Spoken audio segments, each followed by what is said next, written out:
Bonjour et bienvenue sur la Bible en 365 jours, votre rendez-vous quotidien pour découvrir, approfondir et méditer la parole de Dieu. Chaque jour, nous parcourons ensemble un passage de la Bible, de la Genèse à l'Apocalypse, afin de lire et de comprendre les Écritures en une année. Que vous soyez croyant, en quête de spiritualité ou simplement curieux, ce podcast vous accompagne dans un voyage de foi, de sagesse et de réflexion. Prenez quelques minutes chaque jour pour vous imprégner de la sagesse divine et laissez-vous inspirer par ces textes. Ensemble, faisons de cette année une année de transformation spirituelle. Épisode 2, Genèse chapitre 5 à 8. Genèse 5. Voici le livre de la postérité d'Adam. Lorsque Dieu créa l'homme, il le fit à la ressemblance de Dieu. Il créa l'homme et la femme, il les bénit et il les appela du nom d'homme lorsqu'il fut créé. Adam, âgé de 130 ans, engendra un fils à sa ressemblance selon son image et il lui donna le nom de Seth. Les jours d'Adam, après la naissance de Seth, furent de 800 ans et il engendra des fils et des filles. Tous les jours qu'Adam vécut furent de 930 ans, puis il mourut. Seth, âgé de 105 ans, engendra Enoch. Seth vécut après la naissance d'Enoch 807 ans, et il engendra des fils et des filles. Tous les jours de Seth furent de 912 ans, puis il mourut. Enoch, âgé de 90 ans, engendra Kénan. Enoch vécut après la naissance de Kénan 815 ans et il engendra des fils et des filles. Tous les jours d'Enoch furent de 905 ans, puis il mourut.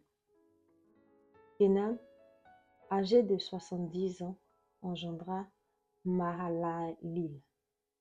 Kénan vécut après la naissance de Mahalalil 840 ans et il engendra des fils et des filles. Tous les jours de Kénan furent de 910 ans, puis il mourut. Mahalalil, âgé de 65 ans, engendra Jéred. Mahalalil vécut après la naissance de Jéred 830 ans et il engendra des fils et des filles. Tous les jours de Mahalalil furent de 895 ans, puis il mourut. Jéred, âgé de 162 ans, engendra Enoch. Jéred vécut après la naissance d'Enoch 800 ans et il engendra des fils et des filles. Tous les jours de Jéred furent de 962 ans, puis il mourut. Enoch, âgé de 65 ans, engendra Métushélal. Enoch, après la naissance de Métushélal, marcha avec Dieu 300 ans et il engendra des fils et des filles. Tous les jours d'Enoch furent de 365 ans. Enoch marcha avec Dieu, puis il ne fut plus parce que Dieu le prit. Métushélal, âgé de 187 ans, engendra Lémec. Métushélal vécut après la naissance de Lémec 782 ans et il engendra des fils et des filles. Tous les jours de Métushélal furent de 969 ans, puis il mourut. Lémec, âgé de 182 ans, engendra un fils. Il lui donna le nom de Noé, en disant, celui-ci nous consolera de nos fatigues et du travail pénible de nos mains provenant de cette terre que l'Éternel a maudite. Lémec vécut après la naissance de Noé 595 ans et il engendra des fils et des filles. Tous les jours de Lémec furent de 777 ans, puis il mourut. Noé, âgé de 500 ans, engendra Sem, Cham et Japheth. Lorsque les hommes eurent commencé à se multiplier sur la face de la terre et que des filles leur furent nées, les fils de Dieu virent que les filles des hommes étaient belles et ils en prirent pour femmes parmi toutes celles qu'ils choisirent. Alors l'Éternel dit, mon esprit ne restera pas à toujours dans l'homme, car l'homme n'est que chair, et ses jours seront de 120 ans. Les géants étaient sur la terre en ces temps-là, après que les fils de Dieu furent venus vers les filles des hommes, et qu'elles leur eurent donné des enfants. Ce sont ces héros qui furent fameux dans l'Antiquité. L'Éternel vit que la méchanceté des hommes était grande sur la terre, et que toutes les pensées de leur cœur se portaient chaque jour uniquement vers le mal. L'Éternel se repentit d'avoir fait l'homme sur la terre, et il fut affligé en son cœur. Et l'Éternel dit, j'exterminerai de la face de la terre l'homme que j'ai créé, depuis l'homme jusqu'au bétail, aux reptiles et aux oiseaux du ciel, car je me repens de les avoir faits. Mais Noé trouva grâce aux yeux de l'Éternel. Voici la postérité de Noé. Noé était un homme juste et intègre dans son temps. Noé marchait avec Dieu. Noé engendra 3 fils, Sem, Cham et Japheth. La terre était corrompue devant Dieu, la terre était pleine de violence. Dieu regarda la terre, et voici, elle était corrompue, car toute chair avait corrompu sa voie sur la terre. Alors Dieu dit à Noé, la fin de toute chair est arrêtée par devers moi, car ils ont rempli la terre de violence. Voici, je vais les détruire avec la terre. Fais-toi une arche de bois de gopher. Tu disposeras cette arche en cellules et tu l'enduiras de poids en dedans et en dehors. Voici comment tu la feras. L'arche aura 300 coudées de longueur, 50 coudées de largeur et 30 coudées de hauteur.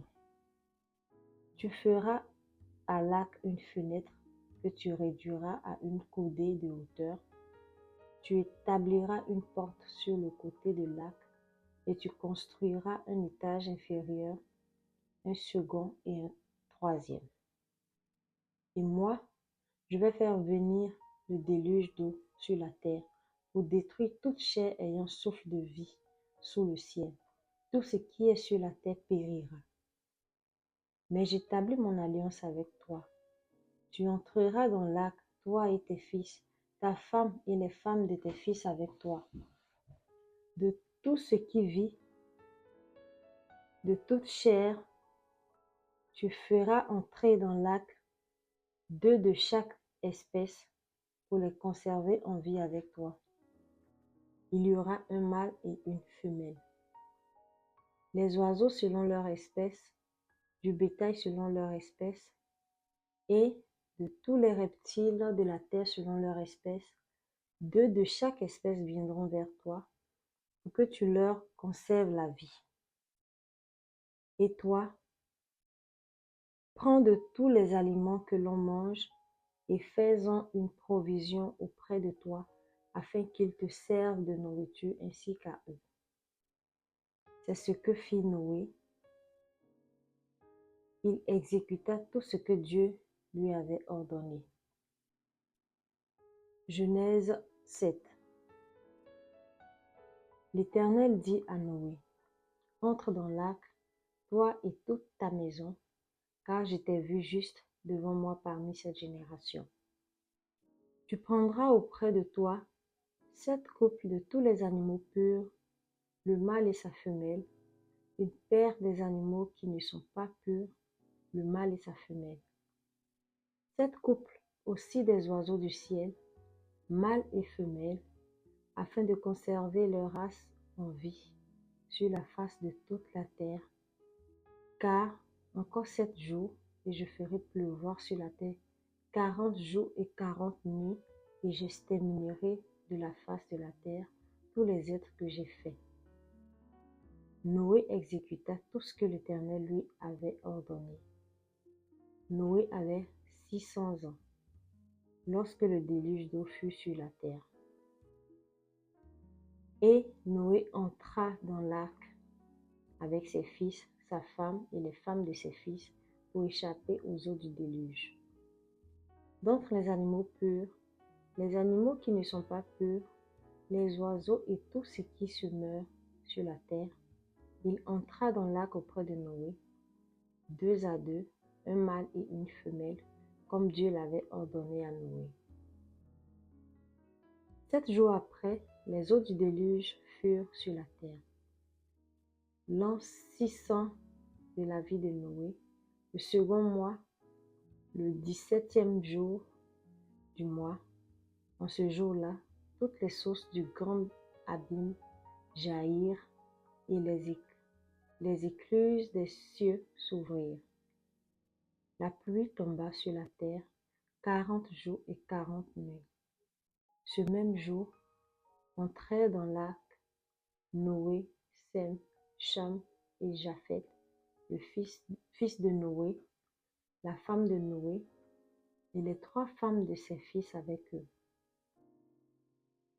Eux et tous les animaux selon leur espèce, tout le bétail selon son espèce, tous les reptiles qui rampent sur la terre selon leur espèce, tous les oiseaux selon leur espèce, tous les petits oiseaux, tout ce qui a des ailes. Ils entrèrent dans l'arc auprès de Noé, 2 à 2, de toute chair ayant souffle de vie. Il en entra mâle et femelle, de toute chair comme Dieu l'avait ordonné à Noé, puis l'Éternel ferma la porte sur lui. Le déluge fut 40 jours sur la terre.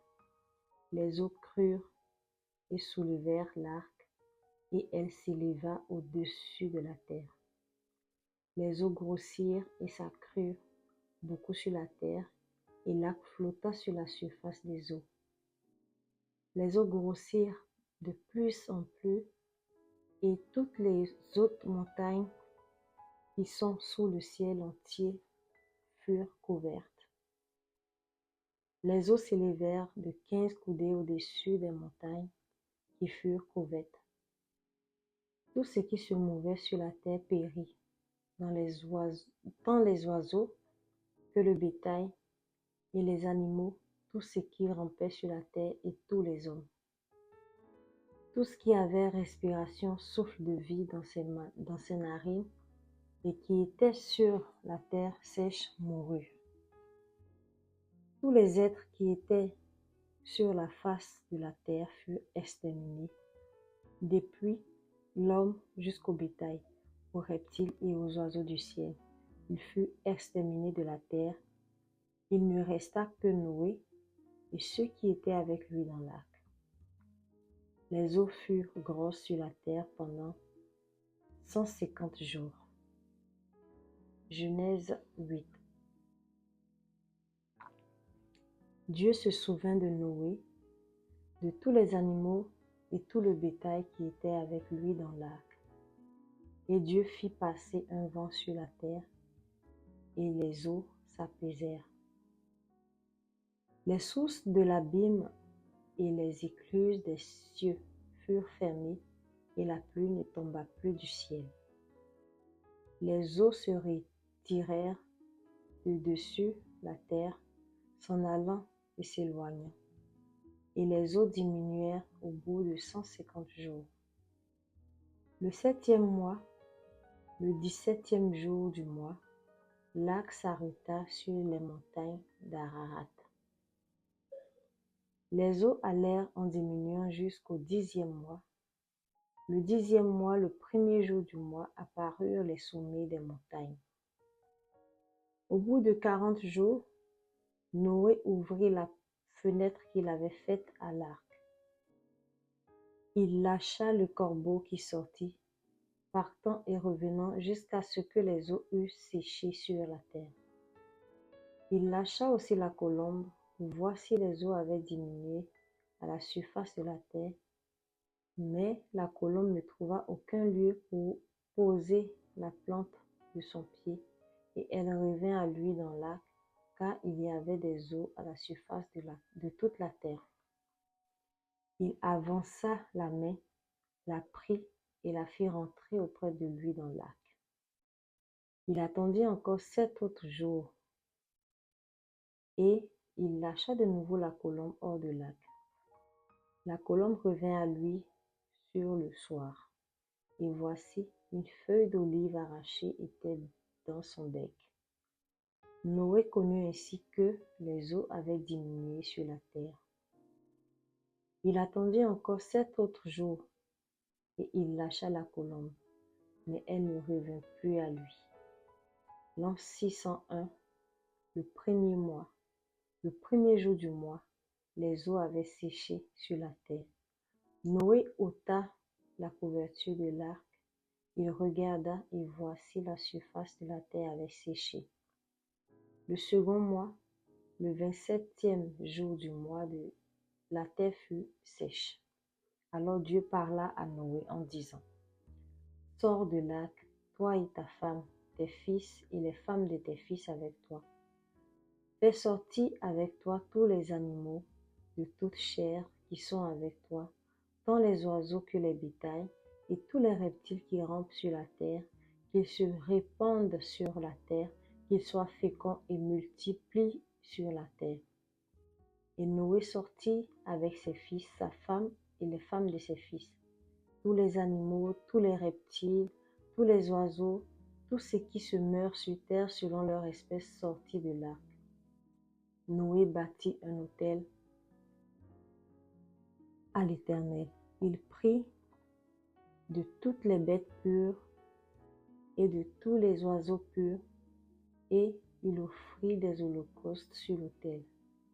L'Éternel sentit une odeur agréable, et l'Éternel dit en son cœur: Je ne maudirai plus la terre à cause de l'homme, parce que les pensées du cœur de l'homme sont mauvaises dès sa jeunesse, et je ne frapperai plus tout ce qui est vivant comme je l'ai fait. Tant que la terre subsistera, les semailles et la moisson, le froid et la chaleur, l'été et l'hiver, le jour et la nuit ne cesseront point. Parole du Seigneur notre Dieu. Nous rendons grâce à Dieu. Merci d'avoir écouté la Bible en 365 jours. Que cette lecture quotidienne soit une source d'inspiration, de paix et de guidance dans votre vie. N'oubliez pas, chaque jour est une nouvelle occasion de vous connecter à la parole de Dieu et de nourrir votre foi. Rejoignez-nous demain pour une nouvelle étape dans ce voyage spirituel. En attendant, que la grâce et la sagesse divine vous accompagnent dans toutes vos actions. Soyez bénis et à très bientôt pour une nouvelle lecture.